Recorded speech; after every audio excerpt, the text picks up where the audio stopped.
We've all done it. What's so fascinating about human failure? The internet has spawned a cottage industry of sites devoted to poking fun at all kinds of human folly. And for Jeremy Hubbard, the best of the worst in human error is tonight's Sign of the Times.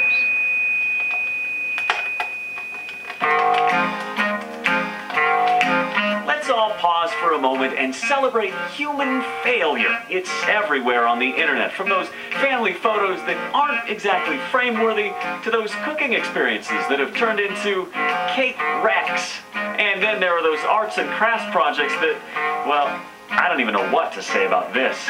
You know, everybody's so sensitive, and he's a lawyer if you make fun of their hat or whatever. April Winchell says it's time we let go of our ego. I don't think this is funny at all. I have always been really interested in things that are misguided or miss the mark in some way. This might be my favorite part. You ready? I love bad music. I love bad acting. One of my favorite movies is Showgirls. She makes a living making fun. These are lobster still life panties. A while back, she discovered a website called Etsy where artists sell their crafts. Some of these works of art are so questionable, she couldn't resist starting her own parody site, Regretsy. And now she even has a book where she skewers the worst of the worst. It is the double hummingbird feeder hat. $50 for the gentleman drunk in the front row. Here she is auctioning off some of the most cringe-inducing crafts for charity. This is called Menstrual Night, and it's three ladies just having a heavy day. But not everyone thinks this is funny. The people who are the most upset tend to be people who I've never even featured. There are a lot of people who feel obligated to be offended on your behalf. That happens a lot. Righteous indignation.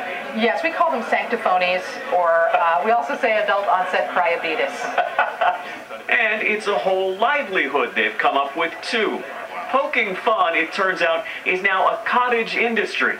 This turned into like a real job. Yeah, exactly.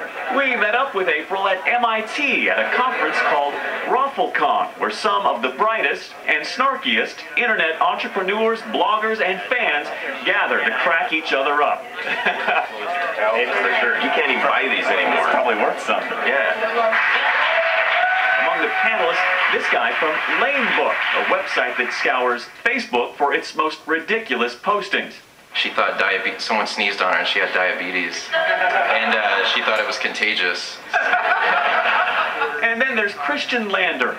What is the stuff that white people like? Yoga, gentrification, The Wire, religions their parents don't belong to. He became an overnight success jabbing Caucasians.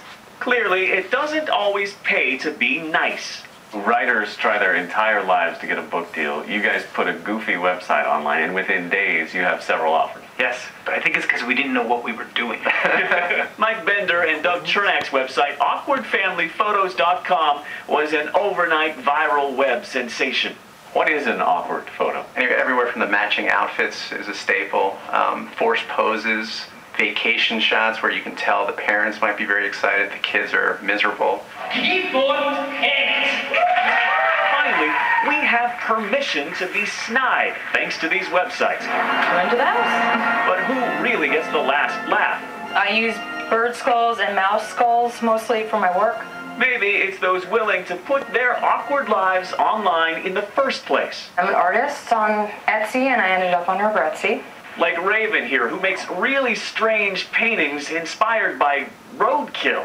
I got a lot of hits. Then I got more sales. I got more word of mouth. Ever since I had been on Regretsy, people had seemed to have more of an interest in me. She's proof that being made fun of isn't really such a bad thing after all. My python died recently. He is in the backyard, and I may actually do a memento with some of his parts. I'm not sure yet. I'm Jeremy Hubbard for Nightline in Boston. Her python died. Thanks to Jeremy Hubbard for that interesting report. We'll be right back, but first here's Jimmy Kimmel with what's coming up next.